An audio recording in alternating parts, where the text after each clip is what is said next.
Ready? 3, 2, 1. Hey guys, Alexey Vermeulen here, bike flights ambassador and professional mountain bike racer for Bianchi, Shimano, and Enve. And I'm here with Sir Willie the Wiener. Do you have an intro to make?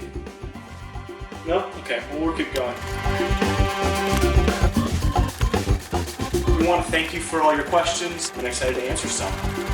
Since there's no racing in the near future, what changes have I made to training if I add anything new to my routine? I think everyone's taking this differently. A lot of my peers have taken the time to go and do challenges or adventures they weren't able to do in their racing. For me, it's just been able to spend more time with family. I've kind of backed off a little bit in terms of really focusing on one main goal. Not focused on any one interval or one effort, kind of just focused on riding my bike and enjoying it and being fit. What's my favorite place to get baked goods? Right now, I'm really set on Agricole in Chelsea. It is a little farm stop. Everything is from Michigan, and they have this little thing called a hand pie. It's a pie that's about the size of my hands here, about this thick filled with blueberries. They say it's for 3 people, but I usually finish it in about 3 minutes. When did I know that I had what it took to become a professional cyclist?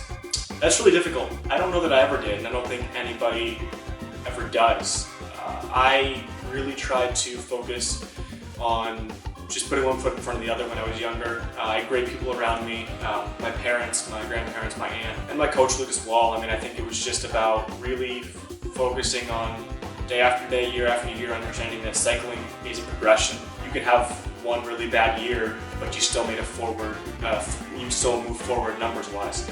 Cycling is it's not always what you see. It's really what's behind the scenes and how much work you put in can really transform the next year.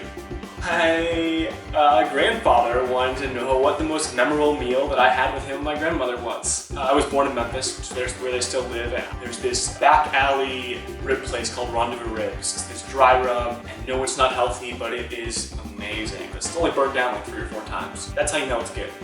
Somebody asked which associate took more convincing to get dressed and photo shoot ready. For those of you who didn't see my picture that announced this, I had a picture with Sir Willie and my parents' dog Gus, also all dressed up in Bike Flights gear. I would probably say Willie. He lays down on his back. He's very, very submissive about it, but it was very difficult to make the shirt fit him. It took a lot of hair ties, a lot of behind the scenes work. Gus definitely bit the shirt a lot, but he wore it well once he had it on. What is the most bikes you've ever traveled with at one time? Going to the Doha World Championships in 2016, I was traveling with one of the trolley carts stacked full of bikes. I had a race road bike, a spare road bike, TT bike, a spare time trial bike, and a box of wheels and my suitcase. The beauty of that is I don't travel with any bikes anymore thanks to Bike Flights. Can you compare your World Tour experience versus your privateer experience? I moved from the World Tour, Lotto Jumbo, and eventually ended up here racing, all still for Bianchi, but by myself racing mountain bikes. I think the hardest part for me that I feel like I miss still to this day is just that team atmosphere. I think I miss being able to go to races and be with teammates. And I don't think I'm ever not going to miss that. I definitely miss some of the races also. Some of the races are so iconic. Races Bastogne-Liège, Criterium Dauphiné. There's a lot as a World Tour athlete that you're expected to do, but one of the things you aren't is do anything beyond ride your bike for the team. I really struggled with that because I wanted to be able to help. I wanted to do more. For the most part, I'm really enjoying that aspect of the privateer program, that I'm in control of the race schedule. I'm in control of how much I can give back to a sponsor. It's been really rewarding, and I feel like I've grown as a person in the last 2 years.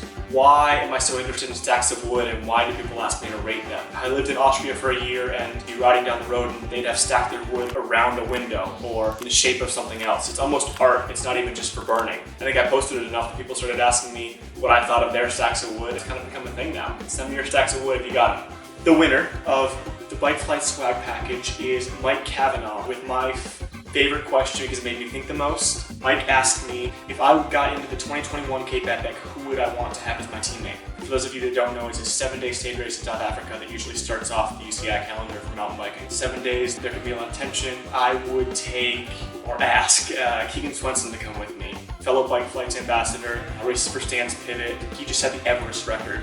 Get along well, he's just an overall great bike racer.